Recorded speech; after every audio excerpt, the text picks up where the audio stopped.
Bien, pues vamos ahora al estudio de la palabra por medio del catecismo y bueno, pues la semana pasada estuvimos considerando la pregunta 30, introduciéndonos ya a la doctrina del Pacto de la Gracia. Entonces vamos en esta tarde considerar la pregunta 31, sobre todo es una pregunta cortita, entonces, pero bueno, vamos a intentar desgranarla con la ayuda del Señor, pero también vamos a leer la 32, seguramente no vamos a introducirnos en ella, pero sí para, digamos, ambientarnos un poco más y completar un poco la perspectiva acerca de la enseñanza, ¿no?, de la doctrina del Pacto de Gracia, o por lo menos también que nos muestre también el sentido de la dirección a dónde vamos, ¿no?, a dónde estamos progresando. Entonces, bien, vamos a leer primeramente pregunta 31, ¿con quién fue hecho el pacto de la gracia? Y la respuesta, el pacto de gracia fue hecho con Cristo, como segundo Adán, y en él con todos los elegidos como su simiente, ¿no? Simiente, que es una palabra que en la agricultura se utiliza bastante, ¿no?, todavía, significa semilla, simiente, ¿no? Y bueno, es una expresión bastante bíblica para hablar de descendencia, ¿no? Entonces, cuando se habla de descendencia de Abraham, ¿no?, en el Antiguo Testamento sobre todo, o la descendencia de Israel, antiguamente se decía simiente. Un momentito. Bien, pues entonces las citas que nos dan aquí es primeramente y sobre todo Gálatas capítulo 3 y versículo 16.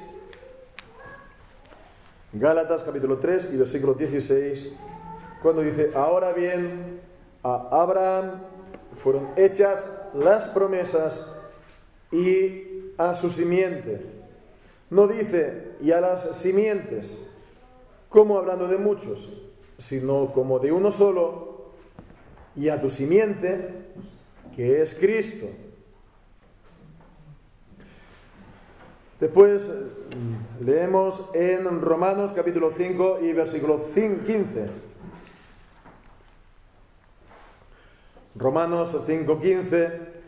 Mas el don no fue como la transgresión. Porque si por la transgresión de aquel uno murieron los muchos, mucho más abundó a los muchos la gracia de Dios y el don por la gracia de un hombre, Jesucristo. Y también, pues, esta última cita en el libro de Isaías 53, versículos 10 y 11. Dice: con todo esto Jehová quiso quebrantarlo, sujetándole a padecimiento. Cuando haya puesto su vida en expiación por el pecado, verá linaje, vivirá por largos días, y la voluntad de Jehová será en su mano prosperada. Verá el fruto de la aflicción de su alma y quedará satisfecho. Por su conocimiento justificará a mi siervo justo a muchos, y llevará las iniquidades de ellos. Hasta aquí.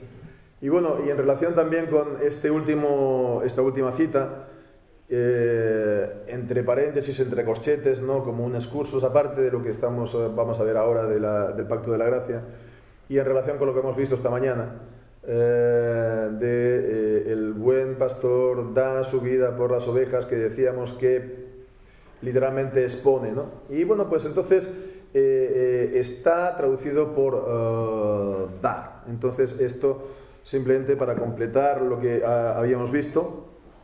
Había previsto pues también hablarlo, porque se traduce por dar, digamos, dando por bueno, o digamos por mantener también el sentido como estaba traducido en aquel entonces, ¿no?, en el tiempo de la Reforma, la traducción, digamos, se puede decir histórica o tradicional, perpetuada a través de la Vulgata, ¿no?, que ponía da su vida, ¿no? Y entonces se interpretaba el pone su vida en el sentido de da su vida, pues considerando que ahí pues había este sentido que vemos aquí en Isaías 53, versículo 10, cuando dice: haya puesto su vida en expiación por el pecado. Puesto su vida, es exactamente la misma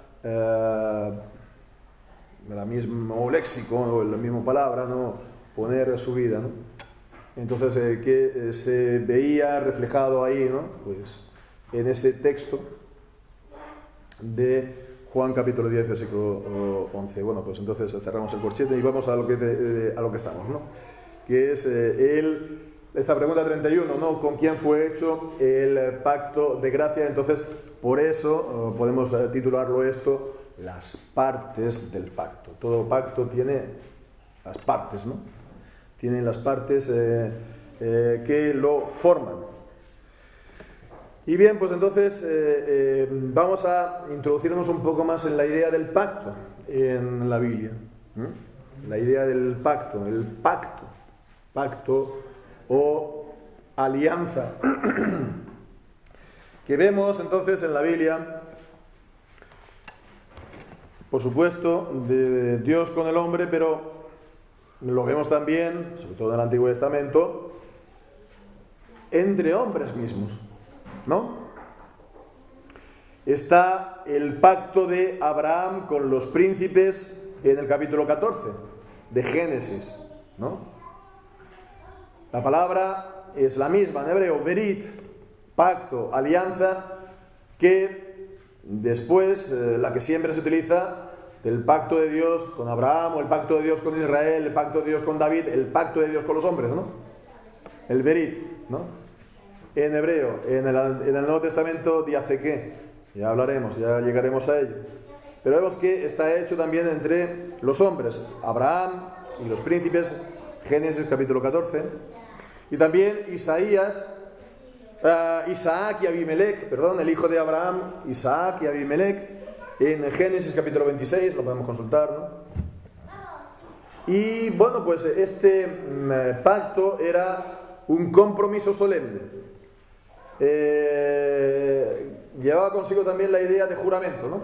De alguna manera, en el que pues había una ceremonia en la antigüedad, ¿no? En los tiempos del Antiguo Testamento, que se mataban animales, ¿no? Y se separaban animales y se pasaban por en medio de los animales ambas partes con unas antorchas, ¿no? Y bueno, toda esta ceremonia era, pues vemos, ¿no? También está basado sobre el hecho de la sangre o sacrificio y tiene un componente también de autoimprecación, ¿no? Si se rompía el pacto por una de las dos partes, ¿no? Entonces, fijémonos que esto es también la misma ceremonia que vemos en Génesis capítulo 15 para el pacto de Dios con Abraham. Cuando al final del capítulo Dios le dice a Abraham que haga precisamente eso. Y bueno, ¿qué ocurre entonces? Que Abraham se queda dormido. Y cuando se despierta ve que es Dios que por una llama de fuego pasaba por en medio de los animales. De esa manera, pues viendo que el cumplidor, el que cumple, la parte que cumple es Dios. Bien, pues entonces es interesante pues ver esto, que en la Biblia los pactos humanos sirven para hablar del pacto de Dios con los hombres. No hay, por lo tanto, no es como si fuera una categoría distinta. Por supuesto que es una categoría distinta en el sentido de que es Dios con los hombres, ¿no? Pero, digamos, el espejo, ¿no? Por así decirlo, la muestra, o el patrón, o como lo que es decir, el ejemplo, tipo, lo encontramos también ya en los pactos entre hombres. Tiene también en común, por lo tanto, la misma palabra, berit, pacto, no es otra distinta, e incluso la misma ceremonia. Y bueno, pues entonces la idea del pacto de los hombres sobre todo es la idea de mutualidad, ¿no? La idea de recíproco, ¿no? De mutua fidelidad a lo que se ha comprometido uno, ¿no? Eso es la idea del pacto de los hombres. Y bien, pues entonces después está el pacto de Dios con los hombres, ¿no? En la Biblia. Pero antes de pasarlo, pues podemos ver también lugares de la Biblia en la que Dios hace pacto o se nos dice que hace pacto, pero no se está añadiendo aquí un requerimiento a los hombres o a las partes con las que hace el pacto, sino que es, por así decirlo, una disposición absoluta por parte de Dios, ¿no? Entonces, es de esta manera que leemos en Jeremías capítulo 33 y versículo 20. Jeremías capítulo 33 y versículo 20.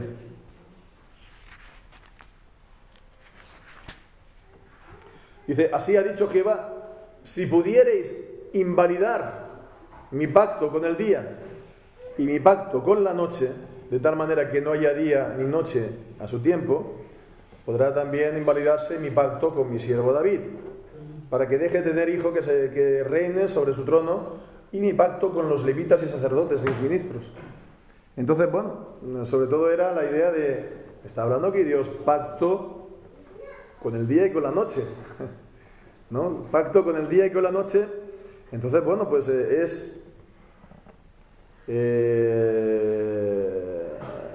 está aplicando la idea del pacto incluso a la sucesión de día y de noche, ¿no? A las órbitas de los astros y de la Tierra, etcétera, etcétera, que obedecen a las leyes de Dios.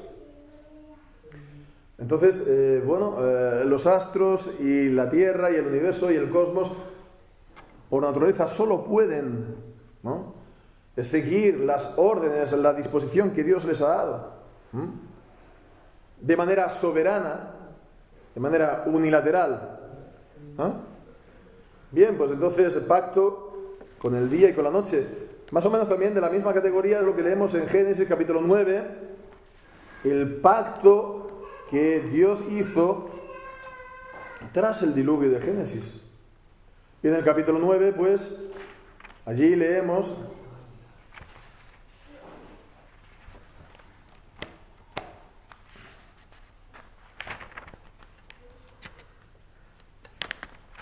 en versículos del 9 al 11,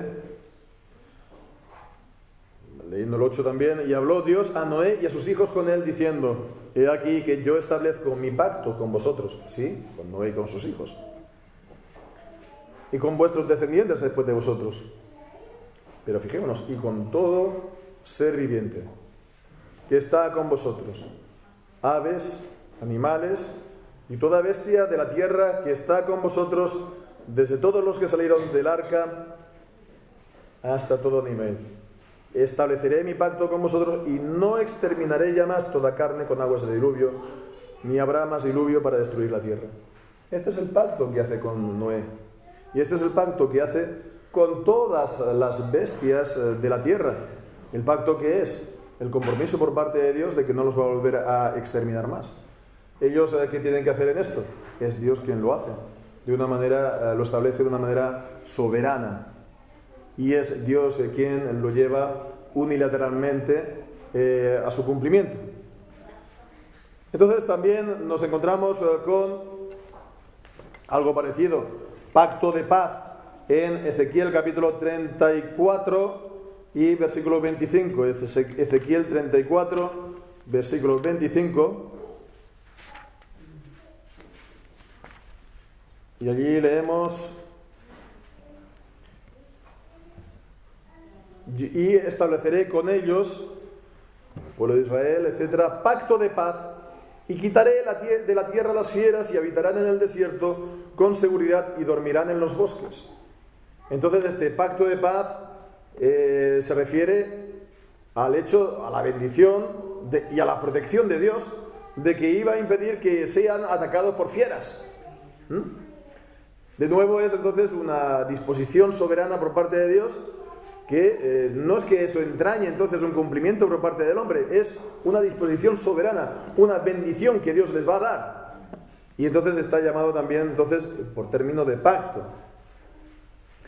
Por lo que vemos que la palabra pacto también se utiliza en estos tres últimos casos que hemos visto, ¿no? En el pacto de día con la noche y sobre todo el pacto tras el diluvio y el pacto de paz, para referirse a las bendiciones que Dios da a su pueblo que está con Él en el pacto. Pero son unas bendiciones que el Señor les da. También pues vemos de esa manera en Isaías, capítulo 59, 21, de manera parecida también.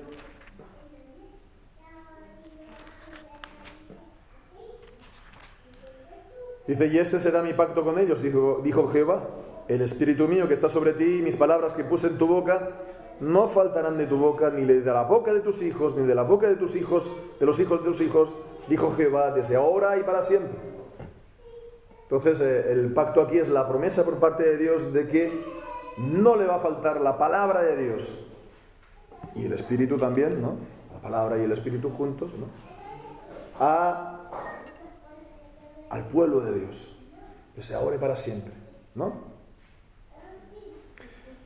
Vemos también, pues,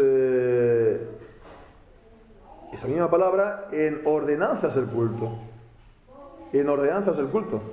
Hemos visto, pues, en el pacto con el día y con la noche, en el pacto de paz, ¿no? Con el día y con la noche, que no faltará tampoco, pues entonces, vamos a volver a leer ahí, perdón, en Jeremías capítulo 33 y versículo 20. Dice, como no puede ser, si pudierais invalidar mi pacto con el día y con la noche, versículo 21, podrá también invalidarse mi pacto con mi siervo David para que no deje tener hijos o que reine sobre su trono. Y dice, fijémonos, mi pacto con los levitas y sacerdotes como ministros. Entonces las ordenanzas también del culto, en este caso levitas y ministros, ¿no? Pues está expresado también en forma de pacto. O vemos también esto en Números capítulo 18, versículo 19. Números capítulo 18 y versículo 19. Vemos todas las ofrendas elevadas de las cosas santas que los hijos de Israel ofrecieron a Jehová. Las he dado para ti, para Aarón y para su descendencia, y para tus hijos y para tus hijas contigo. Dice, por estatuto perpetuo, pacto de sal. Perpetuo es delante de Jehová para ti y para tu descendencia contigo. Ese estatuto perpetuo, ese mandamiento y disposición soberana de Dios en cuanto a Aarón, de que serían alimentados de las ofrendas de Dios, es llamado pacto perpetuo de sal, ¿no? Hemos visto también esto a los levitas y a los ministros en Jeremías. El pacto también con Leví es de la misma categoría. En Malaquías, ¿no? El último libro del Antiguo Testamento, también nos habla de esta manera.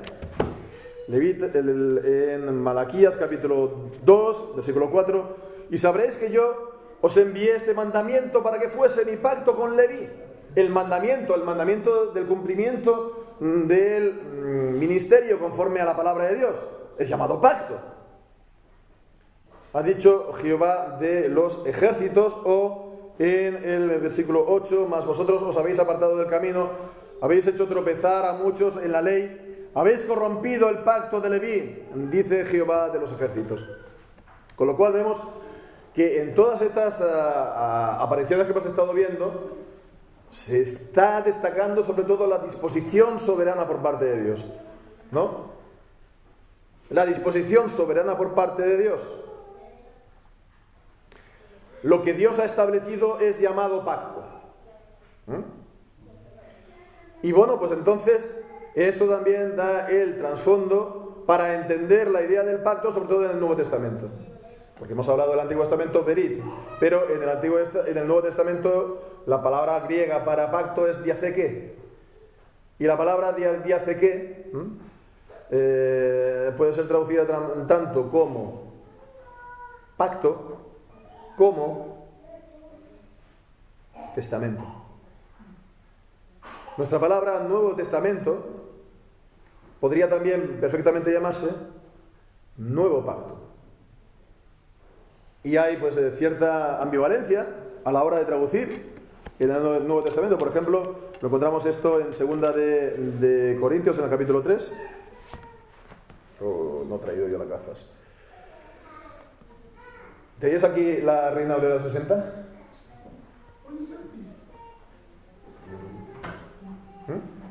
¿Lo tenéis?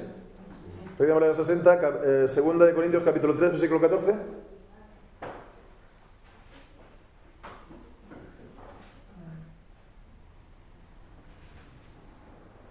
¡Tachán! 3:14. Sí, sí. Mas a Dios gracias, el cual nos lleva siempre. No. Segunda de Corintios capítulo 3, versículo 14. 3:14. ¿Qué he dicho yo?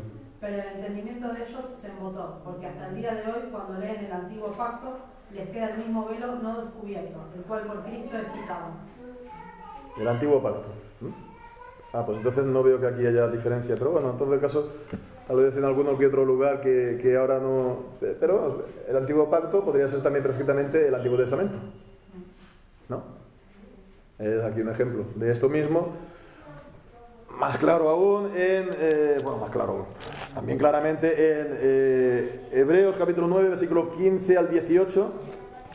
Hebreos 9, 15 y 18. Ya leo yo, dice aquí: así que por eso es mediador del Nuevo Testamento. ¿Cómo está en 60? Pacto. Entonces ya sabía. Así que es mediador del Nuevo Testamento, en Reina Valera del 60, pacto, para que, interviniendo la muerte para la redención de las transgresiones que había bajo el primer testamento, los que son llamados reciban la promesa de la herencia eterna, porque, vemos, donde hay un testamento, es necesario que intervenga la muerte del testador. Está claro que en el contexto está hablando de testamento, ¿no? Porque el testamento con la muerte es confirmado, de otra manera no es válido entre tanto que el testador vive. Por eso, ni aún el primero testamento o pacto, ¿sí?, fue consagrado sin sangre. Entonces, bueno, vemos que el pacto siempre conlleva la idea de esta ceremonia con sangre, ¿sí? Y aquí pues está refiriéndose a la muerte de Cristo. Y bueno, pues la idea del testamento también arroja luz interesante en cuanto a la idea del pacto. ¿Por qué? Porque si bien la idea, hemos dicho, la idea mutua del hombre y Dios, ¿no? Pues entre los hombres, ¿no? Es la idea sobre todo mutualidad, ¿no? Y también es la idea del pacto entre Dios y los hombres, pero fijémonos que en todas estas cosas que hemos visto es una disposición soberana por parte de Dios. Lo que Dios establece es llamado pacto. Y en el testamento es la disposición del que parte, del que se va, ¿no? Y que deja de una manera también soberana, ¿no?, a sus descendientes. A ti te voy a dar la casa, a ti te voy a dar la tierra, a ti te voy a dar pues, mis libros, a ti te voy a dar mi perro, ¿no? Entonces lo deciden. Aquí no hay un acuerdo entre el testador, estoy hablando de los hombres, entre el testador y los que reciben el testamento, ¿no? El que da la herencia lo da de una manera soberana y los demás lo reciben como un don, como una gracia, ¿no? Bien, pues entonces esto nos da una gran idea en cuanto a lo que es el pacto con Dios, porque no hay que olvidar nunca que el pacto con Dios es el pacto con un soberano, es el pacto con Dios, ¿no?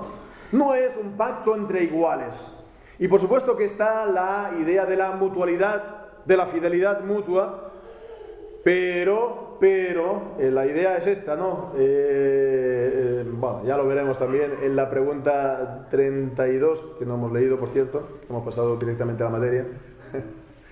Bueno, pues entonces, no hay que olvidar entonces que es con Dios. Es Dios, como vemos en la pregunta 32, quien se encarga de llevar el pacto a su cumplimiento. Podemos leer entonces ahora la pregunta 32. ¿Cómo se manifiesta la gracia de Dios en el segundo pacto? La gracia de Dios se manifiesta en el segundo pacto en que Dios libremente provee y ofrece a los pecadores un mediador, es decir, Jesucristo. Les proporciona, les ofrece a Jesucristo y vida y salvación por medio de Él, ¿no? por este, requiriendo la fe como condición para que ellos tengan parte en Él. Entonces hay una condición en el pacto, la fe en Cristo. Para estar en pacto con Dios hay que tener fe en Cristo. La fe es con condición. Hay una condicionalidad de la alianza. Pero continuemos leyendo. Promete y da su Espíritu Santo a todos sus elegidos para obrar en ellos esta fe. Con lo cual, ¿qué es lo que aquí vemos? Que Dios sí requiere esa condición de la fe, pero Él se encarga de producir esa fe. Con lo cual es quien Dios lleva a su cumplimiento el pacto. ¿En quién? En la parte del pacto. Los que están realmente en pacto con Él, ¿no? En los que están en el pacto, verdaderamente en el pacto, en aquellos en los que Dios, pues, se encarga de cumplir. Bien, pues entonces es lo que vamos a ver, ¿no? Y la respuesta del catecismo aquí en la pregunta 31 es muy sencilla. ¿Con quién estableció Dios el pacto? Pues dice primeramente, ¿no? Dice, con Cristo como segundo Adán, y en él con todos los elegidos como su simiente. Entonces, cuando habla de la simiente de Adán, es la comparación entre Cristo, entre Adán, ¿no? El primer Adán, y Cristo como segundo Adán, quien lo encontramos en el Nuevo Testamento sobre todo, en Romanos 5, a partir del versículo 12, y en 1 Corintios capítulo 15, cuando está hablando de Cristo como el segundo Adán, ¿no? Ahí se utiliza incluso esta expresión en 1 Corintios capítulo 15. Entonces, de esa manera está la comparación del primer pacto, como veíamos las semanas anteriores, el pacto de las obras, y este segundo pacto, que es el segundo pacto en Cristo. Entonces, cada pacto tiene una cabeza federal que tiene que ver también con la palabra alianza o pacto, porque proviene del latín foedus, y foedus es alianza o pacto.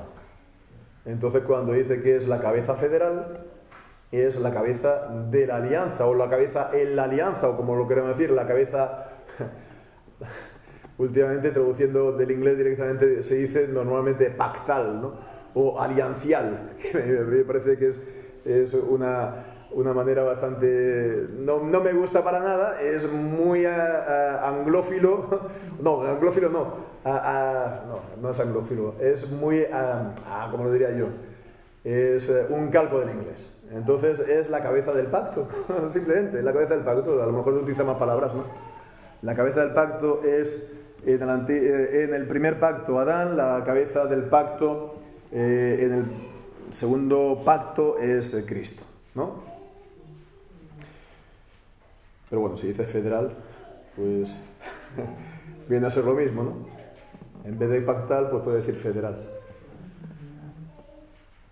Bien, pues entonces... el primer pacto, por lo tanto, el segundo pacto está establecido con Cristo como cabeza federal, como cabeza de la alianza. Y esto, por lo tanto, es algo bien interesante, porque nos da la perspectiva correcta del pacto. El pacto no es solamente algo meramente entre Dios y los hombres de manera directa en la historia, como una realidad histórica, ¿no? Sino que, digamos, tiene sus raíces que se remontan lejos hasta la eternidad, ¿no? Y sobre todo, pues entonces leemos esto en Gálatas capítulo 3 y versículo 15, que hemos leído, ¿no? Gálatas capítulo 3 y versículo 15 es un texto clave. Solamente él, pues, es... dice...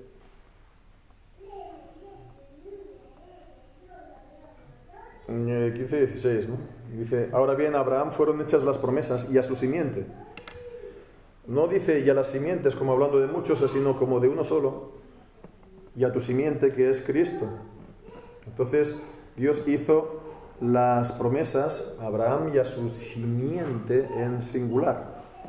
El uso de la palabra simiente en referencia al Mesías tiene su origen en Génesis capítulo 3 y versículo 16, el llamado protoevangelio, cuando es la primera promesa de liberación de la esclavitud en la que el hombre había caído por el pecado. No es 3.16, es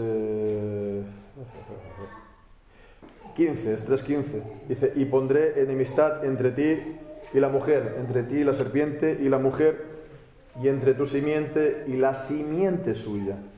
La simiente suya. Esta, la simiente de la mujer, te herirá en la cabeza a la serpiente, y tú le herirás en el calcañar. Bien, pues Cristo es la simiente de la mujer. Entonces, a partir de ahí se desarrolla en la Biblia, en todo el Antiguo Testamento, la idea de la simiente.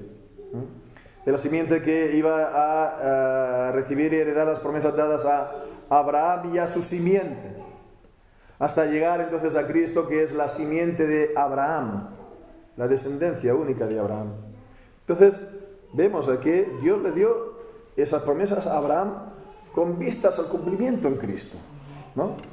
Y por lo tanto, teniendo en cuenta que Cristo es preexistente a Abraham, como enseña Juan capítulo 8, ¿no?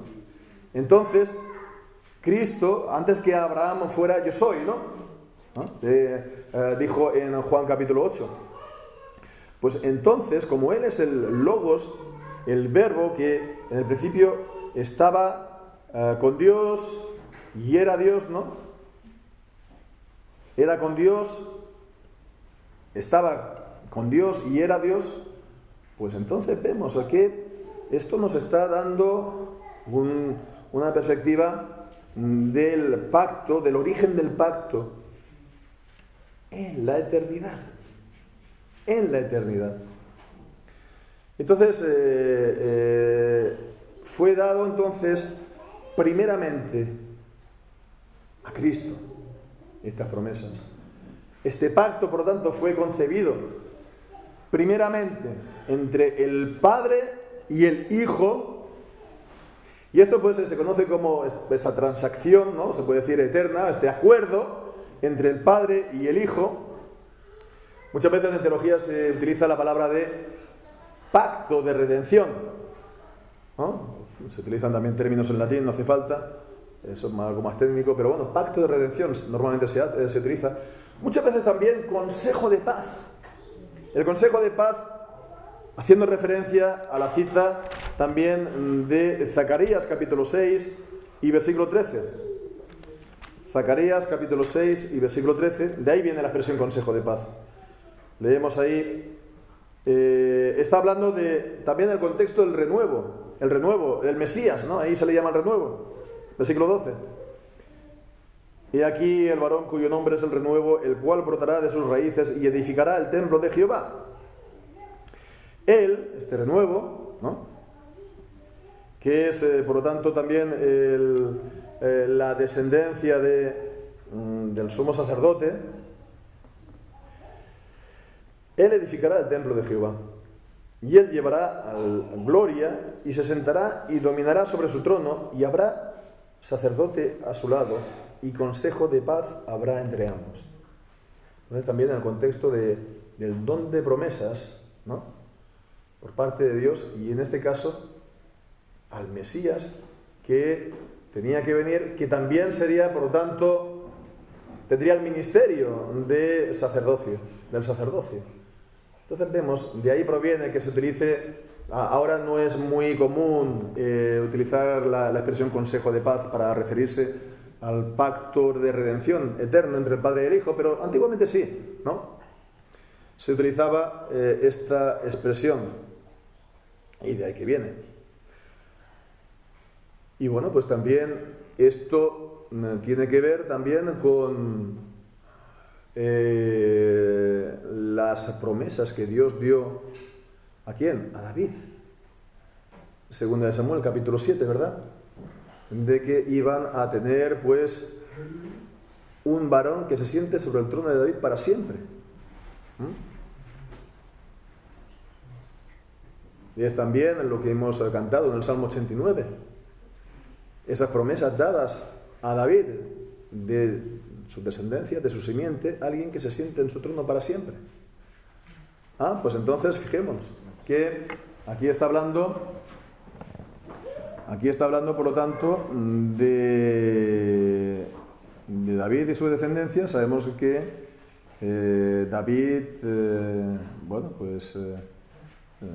sí, fue rey, pero sus descendientes también lo fueron, pero el reino se dividió a causa del pecado de Salomón, incluso antes del pecado de David con Betsabé, pero bueno, esa es otra historia. Y bueno, pues el reino del norte fue al cautiverio y nunca regresó, las 10 tribus, y después de muchos siglos de infidelidades, también en el 586 fue llevado al cautiverio definitivamente el reino del sur. El último rey fue Sedequías. ¿Y cuál fue el próximo rey de David? El próximo hijo de David que se sentaría en el trono. Zorobabel era descendiente de real, pero él no fue rey.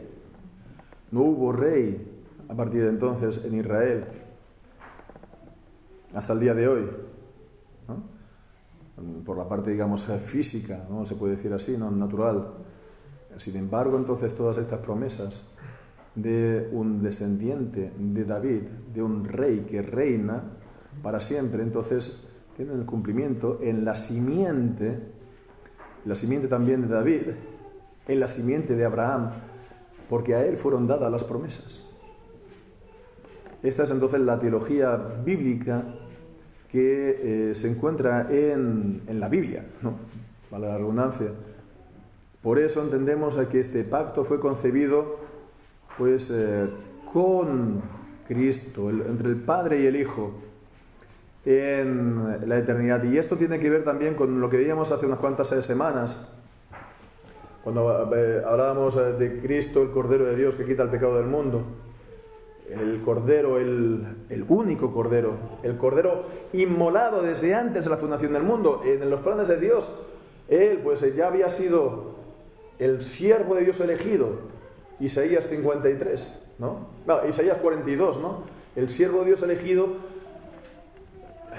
que infaliblemente iba a encarnarse y que iba a entregar su vida en rescate por su pueblo.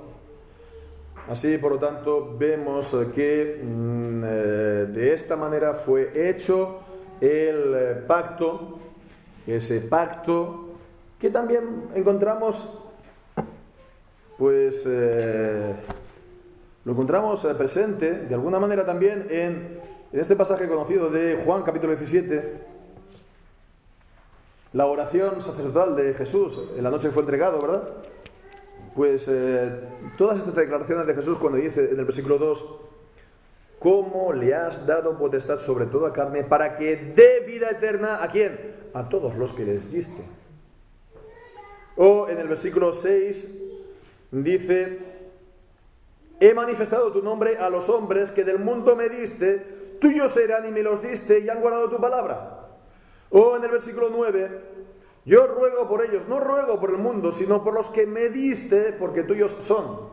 O en el versículo 11: y yo ya no estoy en el mundo, mas estos están en el mundo, y yo voy a ti, Padre Santo, guárdalos por tu nombre, a los que me has dado, para que sean uno, así como nosotros. O en el versículo 12: cuando estaba con ellos en el mundo, yo los guardaba por tu nombre, yo guardé a los que me diste.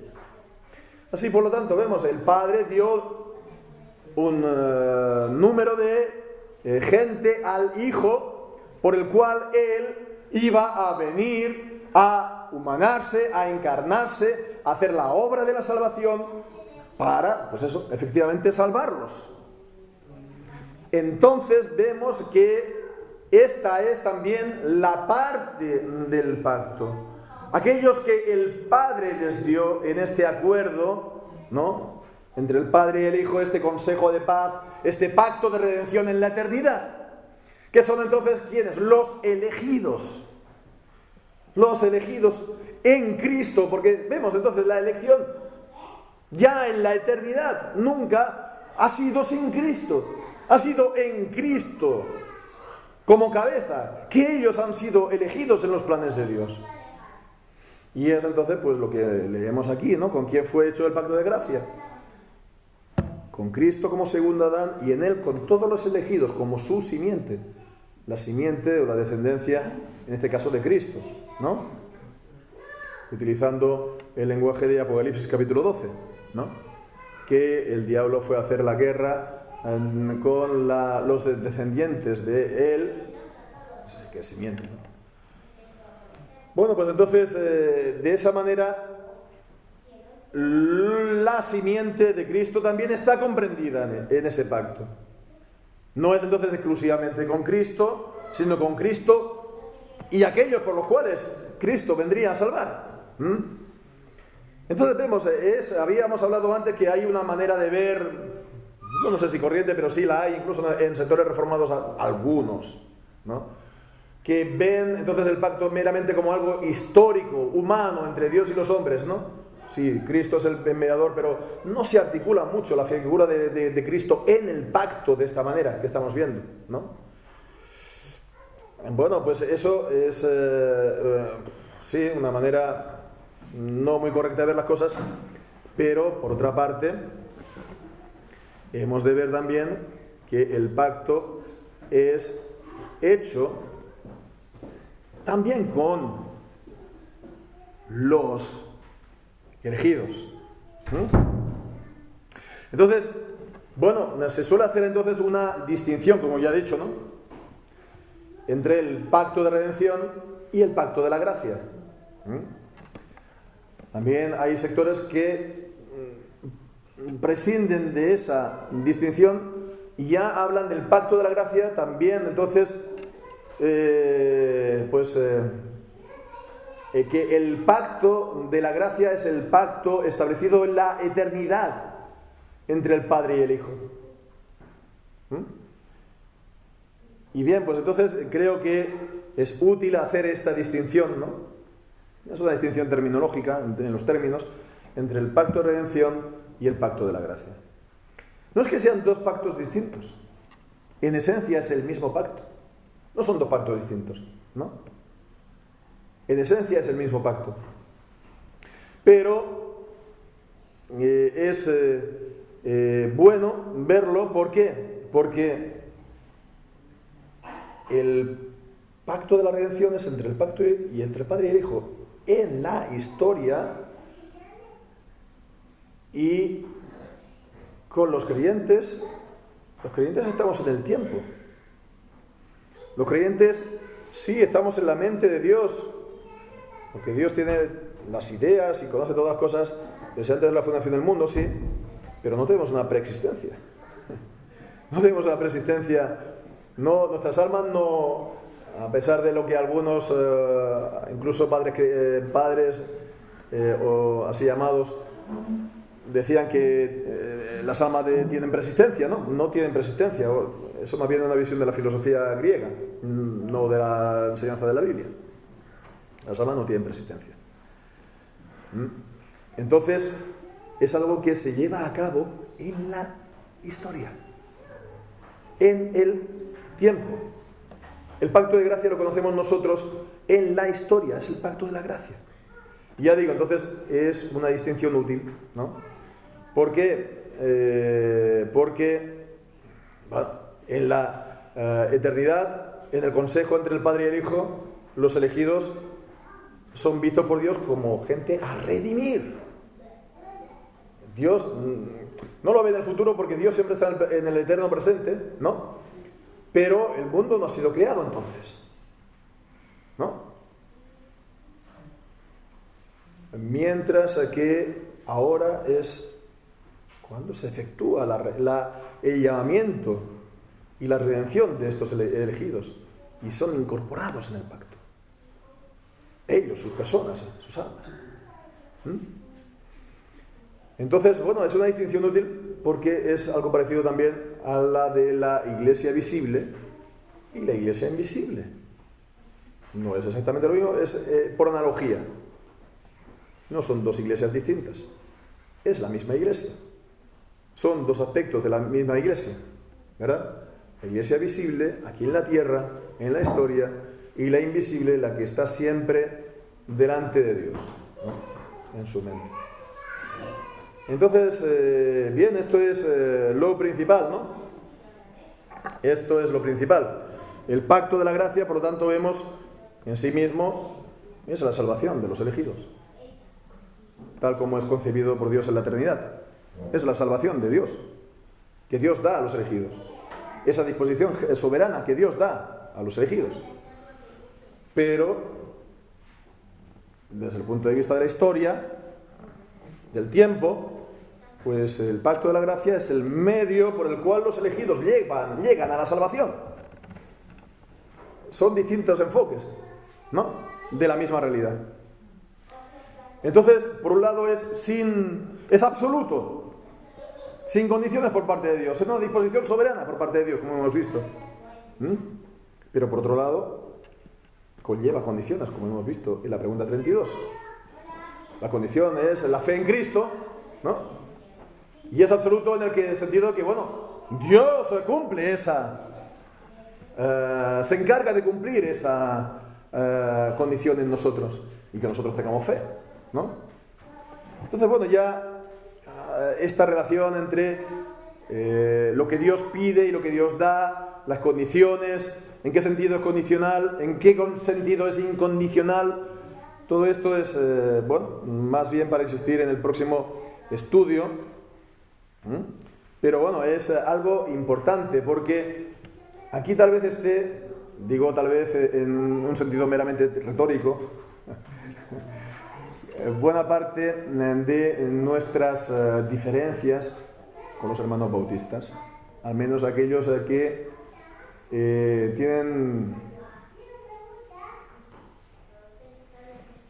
comparten con nosotros bastantes creencias bíblicas y reformadas, ¿no?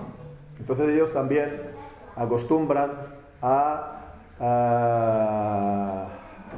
más recientemente a hablar de una teología del pacto, ¿no?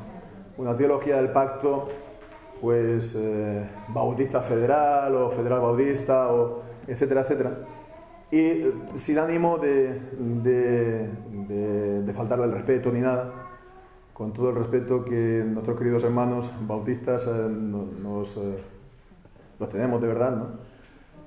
Pero creemos que hay una falta de comprensión en la palabra de la realidad plena del pacto, ¿no? El pacto, por supuesto, es este acuerdo entre Cristo, entre el Padre y el Hijo, entre el Padre y el Hijo, y en él con su simiente, la simiente del Hijo, con los elegidos, ¿no?, en la eternidad. Pero esto se lleva a cabo por medio de las disposiciones de Dios de una cierta manera a lo largo de la historia. El pacto también se puede decir, histórico. Entonces, ellos no ven esta realidad. Ya lo veremos esto más en detalle las próximas veces, ¿no? Espero de esta manera incentivaros y vengáis aquí con mucha ilusión y con ganas, ¿no? Y bueno, pues con la ayuda del Señor es lo que vamos a hacer, ¿no? Ver que el Señor ha dispuesto también el modo, la manera como este pacto ha de ser, palabra clave, administrado en la historia, en la Iglesia, para llevar a la salvación a los elegidos. Esta es la cuestión. Bien, pues que el Señor bendiga su santa palabra en nuestras vidas, en nuestras mentes y nuestros corazones. Amén.